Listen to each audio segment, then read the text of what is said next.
en exagérant un brin, si je veux étouffer la contestation, il faudrait que je trouve une solution. La totale. Une attaque ciblée, par surprise, et qui tétanise l'adversaire. Pierre-Olivier Zappa.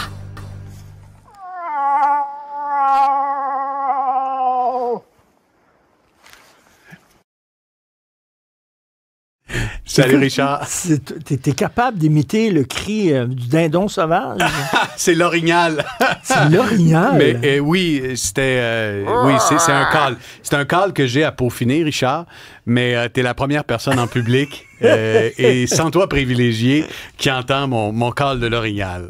Est-ce que ça a eu de l'effet? Ça a eu de l'effet, Richard. Écoute, j'étais pas là pendant... Est-ce que le mâle s'est pointé? Il y a 12 mâles. En fait 8 mâles, 4 femelles. Ce sont les spécimens que j'ai croisés. Wow. Et je m'ennuyais de toi. Je n'étais pas à ton micro depuis le début de la semaine. C'est parce que j'étais dans la réserve faunique de Matane pour une expérience de chasse d'observation. Donc, chasse sans abattage. OK. C'est nouveau dans la région. Alors, tu peux y aller, caler l'orignal, faire venir les bêtes à toi, mais sans nécessairement les abattre. Tu les vois dans leur milieu sauvage. Tu les admires dans le milieu sauvage. Tu es avec un guide qui a une connaissance encyclopédique. Je salue Jacques Bouffard qui m'a accompagné, de même que mes amis, et qui te fait découvrir la forêt, qui te guide à travers les kilomètres de sentiers dans les chic-chocs. C'était magnifique. À couper le souffle, ça a été une expérience incroyable. Alors oui, ça prend de la chasse, ça prend des chasseurs sur le territoire, mais il y a aussi maintenant de la chasse sans abattage et avec des retombées économiques majeures. Tu sais, l'observation de la faune, Richard, c'est 2,3 millions de Québécois qui, chaque année, pratiquent ces activités-là, 785 millions de dollars de retombées économiques. Et j'ai à même de le constater, là, à travers les montagnes, de voir cette activité-là qui te met en contact avec la nature.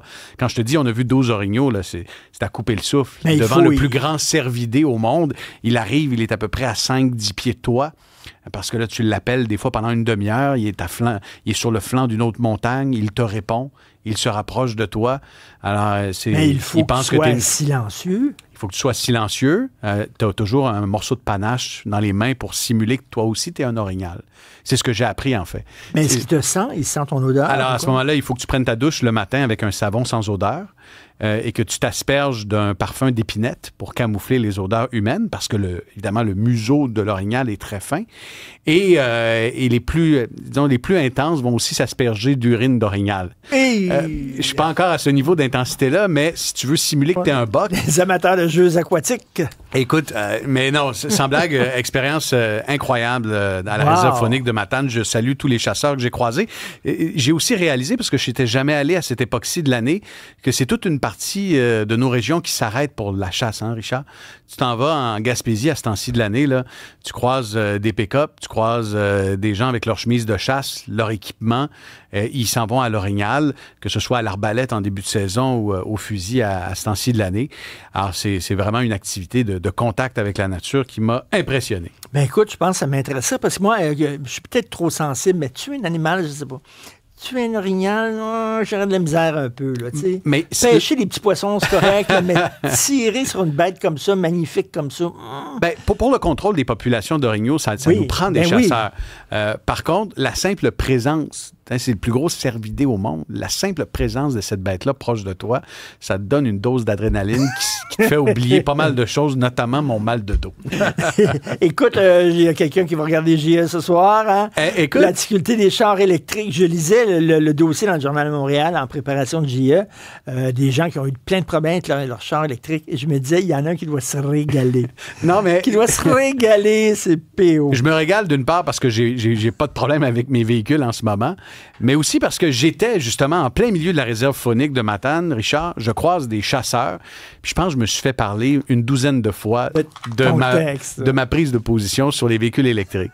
Et comme de fait, à la chasse dans le bois, j'ai pas croisé une camionnette électrique ou un véhicule électrique où j'étais dans un coin reclus où on peut pas se recharger. Et ce qui m'amène à te parler donc de l'émission JE de ce soir où on s'interroge sur la réparabilité des véhicules électriques. Il y en a plusieurs qui en ce moment sont dans leur voiture puis qui ont peut-être eu une mauvaise expérience avec leur véhicule électrique récemment. C'est un peu ce qui va être documenté dans l'enquête aussi qui est parue dans le Journal de Montréal. Et je voulais te donner quelques chiffres, Richard, parce qu'il y a une étude très récente sur la réparabilité des véhicules qui estime le coût annuel des réparations d'un véhicule. Alors, pour une Toyota Corolla à essence, on est à 362 $ américains par année. Okay. Pour une Nissan Altima, t'as pas déjà conduit ça, une Altima? Non. Non, 483 $ par année pour le modèle à essence. Si tu t'en vas dans une Tesla Model S, coût de réparation annuel, 1047 $. Alors, c'est le triple ou presque d'une Corolla à essence. Puis la Nissan Leaf, donc électrique, 748 $. Fait que si on compare la Altima et la Leaf, là, c'est presque le double d'entretien, donc le double pour des réparations pour le modèle électrique. Et ça, c'est pas nécessairement quelque chose que le concessionnaire va nous dire lorsque on va se présenter puis on va faire l'acquisition. Parce que c'est les amateurs d'auto électriques vont dire, ben écoute, nous autres, on n'a pas de problème, on n'a pas de combustion, on n'a pas de valve, on n'a pas tous ces problèmes-là. Et sans qu'il y ait une adoption massive des véhicules électriques, Richard, ça va être difficile d'amortir le coût des pièces, les investissements nécessaires en recherche et développement. C'est comme, par exemple, les premiers iPhones. Ils coûtaient une fortune. Mais au fil du temps, il y a eu une adoption massive de ce téléphone et il s'est démocratisé, il est devenu moins cher. C'est un peu la même chose avec le véhicule électrique. Tant que le parc de véhicules électriques va être minoritaire, les constructeurs n'auront pas la chance de rendre les pièces plus accessibles et plus abordables. Et là, mauvaise nouvelle pour ceux qui ont un véhicule électrique, c'est qu'aux États-Unis, Richard, l'administration de Donald Trump a retiré les incitatifs pour l'achat d'un véhicule électrique. Donc, il y avait quelque chose comme un peu plus de 7 000 $ américains, un peu comme au Canada, on a des incitatifs. Donc, les ventes de véhicules électriques vont baisser, bien sûr. Selon Jim Farley, le grand patron de Ford, on va passer d'à peu près 12 % des ventes électriques à 5-6 %.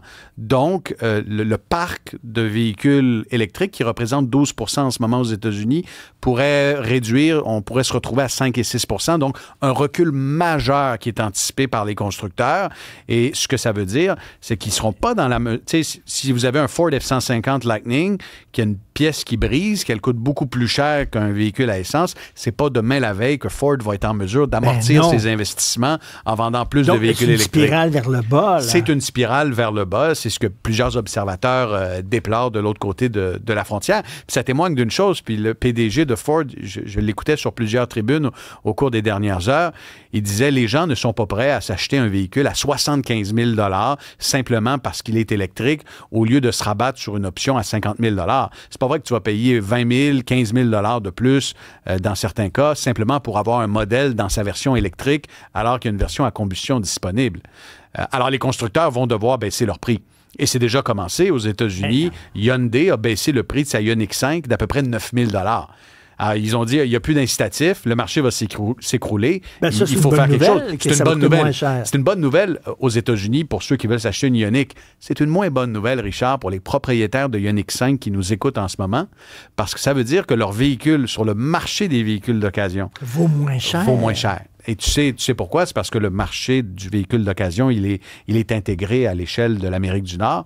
Alors, quand, par exemple, tu as ta Ioniq 5, vous êtes dans votre Ioniq 5, vous voulez changer la semaine prochaine, ben, le prix est rattaché à sa valeur en Amérique du Nord. Parce que souvent, ce que vont faire les acheteurs de véhicules d'occasion, c'est exporter une partie aux États-Unis.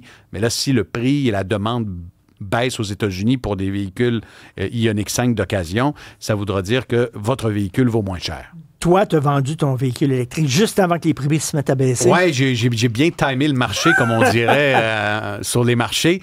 Oui, il y a eu un petit pic là, à un moment donné, au début de l'été.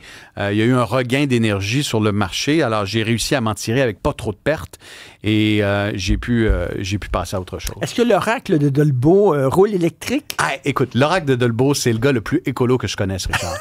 Il roule, et je vais faire une révélation, il roule dans une Buick, une berline Buick. Ah oui. Indice. Elle est de couleur rouge. Et de mémoire, là, je sais qu'il est probablement à l'écoute. C'est une 2016, je pense. Et c'est quelqu'un qui conserve ses véhicules très longtemps. Et au moment d'acheter... Qui en prend soin. Et au moment d'acheter, il fait ses études. Il fait son étude de marché. Et à l'époque, je me souviens très bien, il me parlait de son magasinage. Pourquoi il a opté pour Buick? C'est parce que c'est une marque qui était vraiment en perte de vitesse, qui était somme toute fiable, mais qui avait vraiment de la misère à se renouveler et l'appétit n'était vraiment pas... l'appétit des consommateurs n'était pas au rendez-vous pour les Buick. Il a saisi l'occasion et il a acheté un véhicule à un excellent rapport qualité-prix. Alors, on a un indice. Il conduit une Buick rouge. Premier indice sur l'identité de l'oracle de Dolbeau. Je vais tenter de tirer les verres du nez au cours de la prochaine année. Un indice à chaque fois, les couleurs de cheveux, je ne sais pas trop quoi. Il chose du combien, etc. On va y arriver. Vous finirez par le découvrir. Et tu sais quoi, j'ai certains collègues qui essaient de le deviner, Richard. Alors, c'est un concours qui est lancé. On t'écoute bien sûr 22h. Salut. À plus.